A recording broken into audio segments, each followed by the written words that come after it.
Hi everyone welcome back to Rashmi tutorial. तो गत काली ठारू प्रथम श्रेणी रु दशम श्रेणी पर्यंत यूट्यूब रे ऑनलाइन क्लास आरंभ हैला।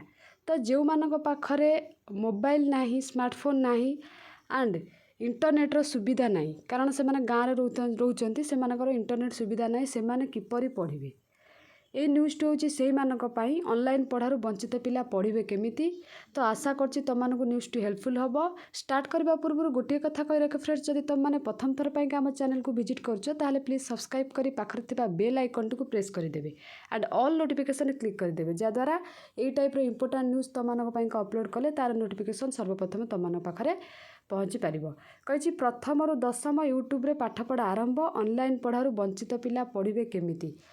राज्य में दीर्घ 3 मासर व्यवधान पर आज यूट्यूब रे आरंभ होईची ऑनलाइन शिक्षादान। प्रथम रु दशम श्रेणी पर्यंत पिला आज माने गतकाली पाठ पढ़ा आरंभ करिसेंती।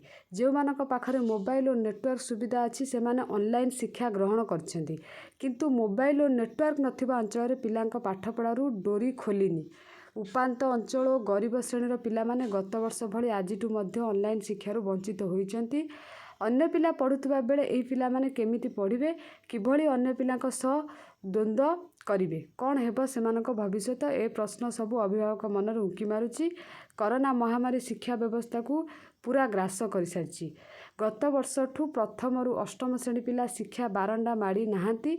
नवम दशम श्रेणी पिला 2 मास स्कूल जाइथिले, एबे सबुठी ताला झुलुची, शिक्षादान पूरा बाह्यत होईची। एपरी समय पिलांकु पाठपढ़ा सह जोड़ी रखिबा विद्यालय और गणशिक्षा विभाग पूर्व वर्ष परि विकल्प भाव ऑनलाइन शिक्षादान अपना जाइछि। आज सारा राज्य में प्रथम रु दशम श्रेणी पिलांकु यूट्यूब रे पढ़ा जाइछि। सकाळ 9टा रु 10टा प्रथम रु तृतीय और 9टा रु 10:30 चतुर्थ रु अष्टम श्रेणी पिलांकु क्लास होइछि। सेहीपरि 10:45 रु मध्याह्न 1 जाए नवम और दशम श्रेणी पिलांक क्लास करा जाइछि। हेले समस्तक पाखरे पहुँची पारिनी ऑनलाइन शिक्षादान। गत वर्ष आरंभ रु स्कूल बंद होइतिला, सबु पिलांक पाखरे शिक्षक मानक केवल बही पहुँचाइथिले।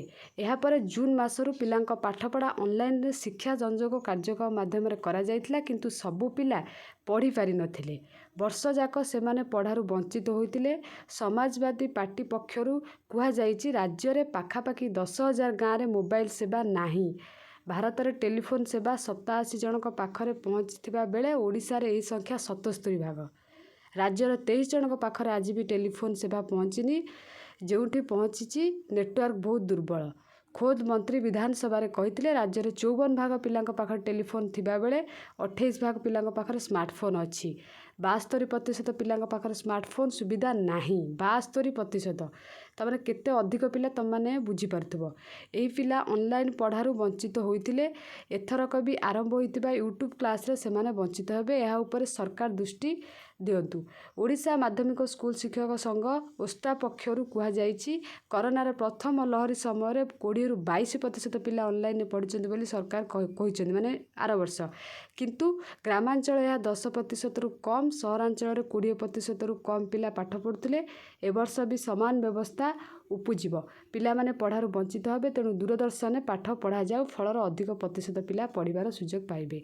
तमानक पाइका दूरदर्शन ने अरेंज हम सो दैट से माने पढ़ी पारिबे। तापरे अन्य पक्षरे गत वर्षठू ऑनलाइन शिक्षादान आरंभ होइतिले मध्य पढ़ारू वंचित पिलांक पई कोनोसी व्यवस्था एपर्यंत करागला नाही। सेही पिलांक भविष्यत कौन हम एभली प्रश्न करिसेंती शिक्षाविद। सरकार यह उपर सबुठू अधिक गुरुत्व दे सेमानक पई अन्य विकल्प व्यवस्था बाछंतु, नचेत पिला माने श्रेणी पर श्रेणी उत्तीर्ण होई चलिथिबे किंतु पाठ पढ़ा जानि नथिबे बोली अभिभावक माने कहिसेंती। ए संपर्क में विभागीय मंत्री समीर रंजन दास महोदय कहिसेंती डिजिटल सुविधा नथिबा पिलांकु किभली शिक्षादान दिया जिवो से संपर्क में विभाग चिंता करिछु। एथिपई किछि समय दरकार, जहाद्वारा सबू पिला पढ़ी पारिबे। नेटवर्क असुविधा पे अनेक पिला पढ़ारू वंचित होइतिबारु सबुठी नेटवर्क सुविधा करने केंद्र सरकार पाखरे आमे बारंबार अनुरोध करिछु, किंतु तमानक पई विकल्प व्यवस्था सरकार करिवे। तो आशा करछि कि सरकार को जो विकल्प व्यवस्था तुम माने खुशी हबो। जदि भी भल लागिला न्यूज़टी ताले लाइक करिवो, शेयर करिवो एंड कमेंट करिवो। डेफिनेटली सरकार तुम मानक पईका अलगा विकल्प चिंता करिवे। हुए तो दूरदर्शन माने टीवी रे तुम मानक पईका करि पारंती, नचेत କୌଣସି ତୁମ ସ୍କୁଲ ଟିଚରକୁ କହିକି ତୁମ ଗାଁରେ ପଢ଼େଇବେ କି କ'ଣ କିଛି ନା କିଛି ତ ଗୋଟେ କରିବେ। ତ ଆଶା କରୁଛି କି କରିବେ ବୋଲି। ଦେଖାଯାଉ କ'ଣ ହେଉଛି। ଇଏ ଥିଲା ଆଜିର ନ୍ୟୁଜ୍। ଧନ୍ୟବାଦ ପିଲାମାନେ।